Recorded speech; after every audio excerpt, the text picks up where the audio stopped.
It was on Human Rights Day, and various political parties, organizations at Human Rights Day connected activities, rallies, campaigns.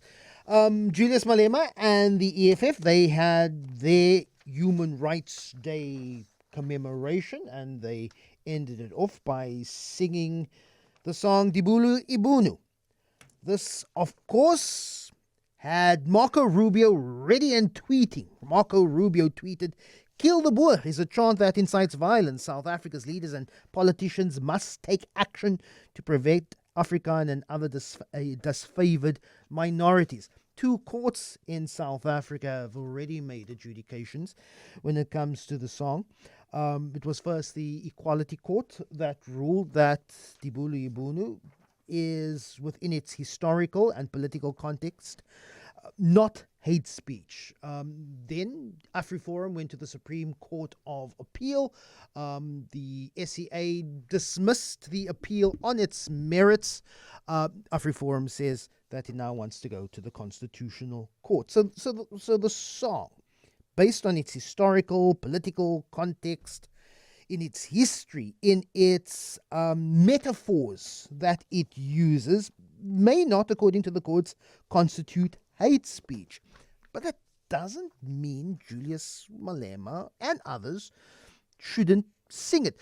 The other opposite argument would be that I've heard from the EFF, then can a white Afrikaner who marches to the US Embassy, who has a program there, with a old Afrikaner Transvaal Republic flag and a banner that says "Make South Africa Great Again," which harks to a time before a 1994 democracy. Is that not also?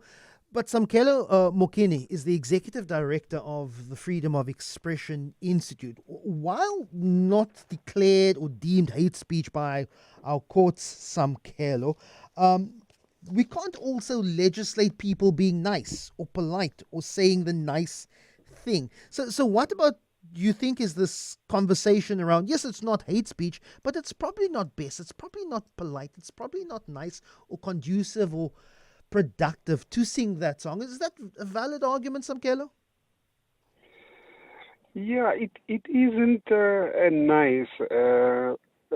But Lester, remember that in a constitutional court case called Islamic Unity, the constitutional court already ruled that the protection of freedom of expression is not limited to statements that are moderate and inoffensive, but also extends to those that offend, shock, or disturb. So it's AfriForum must acknowledge that this is a double-edged sword, in as much as there are people at the moment that are up in arms and saying, well, the AfriForum has been going around to the United States and to all sorts of places saying statements that they consider to be against the country, and in a lot of ways that are anti-patriotic or whatever you can describe them, that annoy people, that offend people. But that speech is protected. So in as much as that is protected, one must accept that if there's a context to the issue of Dibulu Ibunu, and the court has already ruled on it, that it might offend or it might shock or it might annoy, but it is protected speech. Some commentary on our WhatsApp line saying, can't the president do anything? Can't he pull Julius Malema aside and say, we're in some really, really difficult geopolitical times here at the moment? The president is not Julius Malema's boss. Voters are Julius Malema's boss, employer, as a public representative. Does this come through down to a concept of this requires a political answer? It requires politicians and maybe someone close to Julius Malema to say, you know what, we're having a pretty hard time with particularly the US, with a beaming eye, somewhat having a direct line to whatever goes on in this country. Next thing you know, Marco Rubio's tweeting again. So does it require some sort of political engagement, some quiet talks in a room to the side, saying, you know what, It's probably not a good idea at the moment. Julius Malema is very much aware of his rights when it comes to freedom of expression. And I mean, if that's the thought that Julius should perhaps be called into a quiet room and the president must speak to him, shouldn't the president be talking to Kali Kriel and say you can't be running around telling people that people are being chased off their farms, and people's land is being taken when that is patently not true? I appreciate that. So would you consider that they are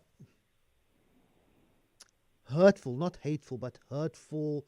And you mentioned this earlier, that there's this double-edged sword. So while a slogan like "Make South Africa Great Again," which clearly harks back to a pre-democratic time where some people find comfort in reminiscing in that period, may not necessarily be hateful speech, but would also be considered hurtful, or at the very least irritating speech, or an irritating slogan to hear, Samkelo.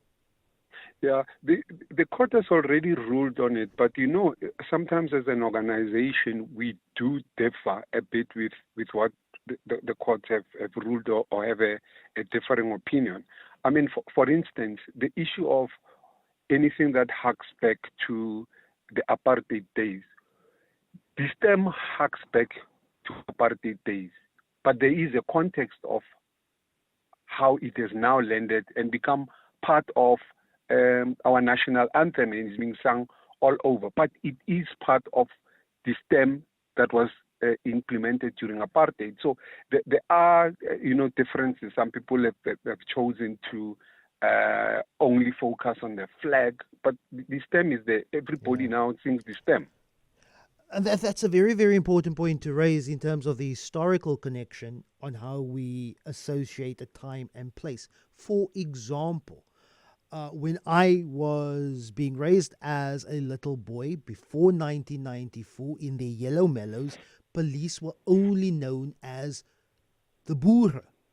Even today, it could be a black police officer still referred to as the Boer, because the police and the South African police represented the state, the Boer state, and those classifications, those words and terms could still continue within our history, long since we moved from a South African police to a South African police force to a South African police service, Samkelo. Yeah, absolutely. I mean, some of these labels and how people describe issues and describe people are a historical thing. And, for instance, in terms of what you've referred to, my mother was very old school. She still referred to white South Africans as Europeans. And that's the era she comes from. And people will still consider, or some people will still consider, policemen and white policemen, possibly by Amapuno, or even the former apartheid government. So there are all these things that are going to work themselves out, possibly through the generations. But there is a context to them, and that's what it is. Really appreciate your time, Samkelo Mokhine, Executive Director of the Freedom of Expression Institute.